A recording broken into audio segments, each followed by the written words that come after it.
Manchester City winning on the road against Crystal Palace. A banana skin. Arsenal fans at the 60th minute, 70th minute must have been rubbing their hands, thinking, I need this draw, I need this draw. And that could have been the title race done. But Man City did what Man City do, which is in the end, they won and they got the 3 points. And they probably should have won by more. But Ricky, give us your post match analysis on that game, mate. Was it one of those games where City just didn't take their chances, but it was a good performance? Yeah, so like, pre-match, post, the game kicking off, like we've played them 25 times, we've won 19 times out of the 25. Out of the 75 goals scored, we've scored like 59 goals, and we've won 10 of the last 13 games at Selhurst Park. Looking at the forms, we've won the last 4 games in the Premiership, whereas they've lost, they've not won in the last 4 games. So we were on paper, we should have won, and we did win, which was fantastic as a City fan. So in terms of the lineup, we had Edison in goal. Stones came in at right back to replace Walker, because obviously Walker was up to naughty business the week prior. We had Akanji and Diaz in defence, and Ake remained in defence as well, left back. We had Gundo and Rodri in midfield, and then Foden, Silva, Grealish in midfield, and then Haaland in strike. So Silva was so KDB was dropped for the game, which I found quite surprising. And Bernardo Silva started. So KDB came on for Foden. Alvarez came on for Silva, and Walker came on in the 89th minute for Stones. In terms of the game, so like we dominated the game, to be honest. Like, although it was only 1-0 on paper, there was 14 shots that we had versus their 4. We had 4 shots on target. Crystal Palace didn't have any shots on target, and by the way, that's the 3rd game now whereby they've not had any shots on target.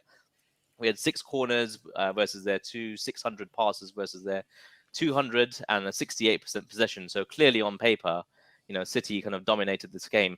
I would say, in summary, the word I would kind of say that encapsulates this performance is persistence. So basically, we nibbled at them. We kept nibbling. We ended up getting that goal. We had lots of different chances. So Rodri, Grealish, Haaland, Foden, and Alvarez, they all kind of came very close to scoring. Eventually, the goal did come via a penalty. So Gundo got injured via a pass from Ake, and that led to the penalty. And Haaland was never going to miss that. So in terms of the summary for me, it was persistence. The key highlights I would kind of call out. So Crystal Palace, like I said, didn't have any shots on target. They didn't really feel like a threat to us. Like I said, they've not had any shots on target for the last 3 games.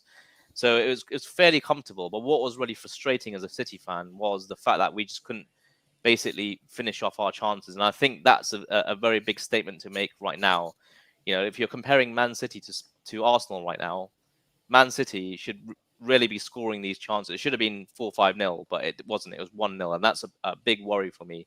Haaland missed a sitter again. Although he scored now his 28 goals, so he's basically got 10 away goals and 18 home goals. He's the second Man City player now who's in double digits in terms of goals at home and away, just behind Aguero. But 28 goals, let's not forget, that's fantastic.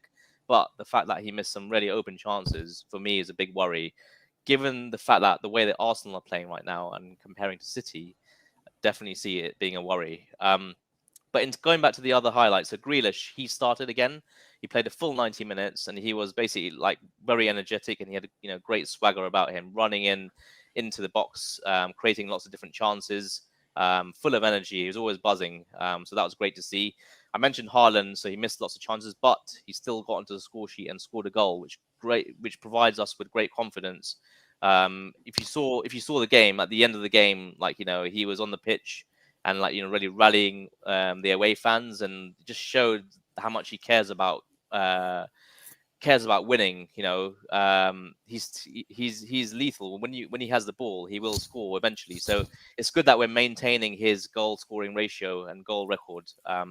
The other highlight for me, so Ake, Diaz, and Stones. Stones has only just come back into the team after I think 5-6 games out, and it felt like he had not missed any Premiership games. All 4 defenders, including Akanji, were really solid, and kept the 2 or 3 Crystal Palace forward players like Eze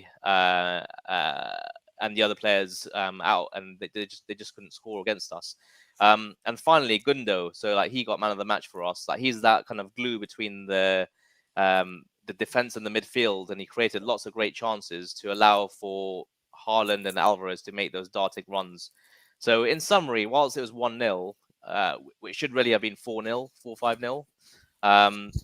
In terms of looking forward, so I personally think it's quite an interesting period now for City. We're not going to play any more Premiership games until the 1st of April when we play Liverpool. So we've got RB Leipzig, we've got Leipzig on Tuesday, we've got Burnley in the FA Cup on Saturday, and then we've got Liverpool, and Arsenal are going to play their game in hand, I think, against Crystal Palace next Sunday. So they can potentially go 8 points clear now. And you know, I'll rather take the points. So by next Sunday, if Arsenal win, they could be 8 points clear, and psychologically, that's a massive amount of pressure to kind of put onto City. And then we're 8 points behind potentially, and then going into Liverpool on the 1st of April. So I think this is a key kind of period now that City and Arsenal are kind of going into. But that said, the fact that we've got RB Leipzig, if we win that, obviously we progress into the next round of Champions League.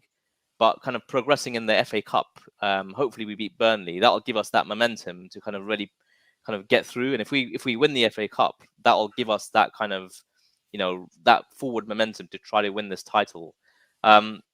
So the final point I wanted to make was when you're looking at the stats. So the games from the start of the season to March, we've had 2.34 points.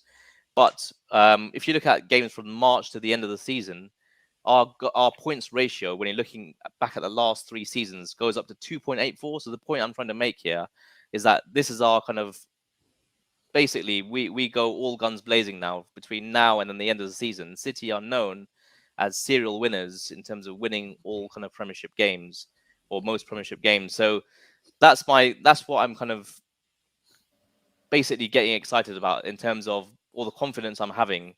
The fact that this is our period now to shine, and I hope that continues. But the fact that Arsenal got that game in hand, and that 8 points gap could increase to 8 points is my fear.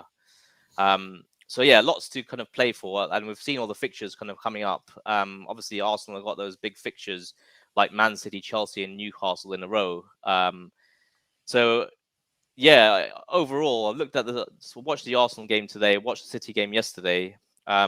And City just don't look like they're the team that they were last season and the season before. But it's hard to call at the moment.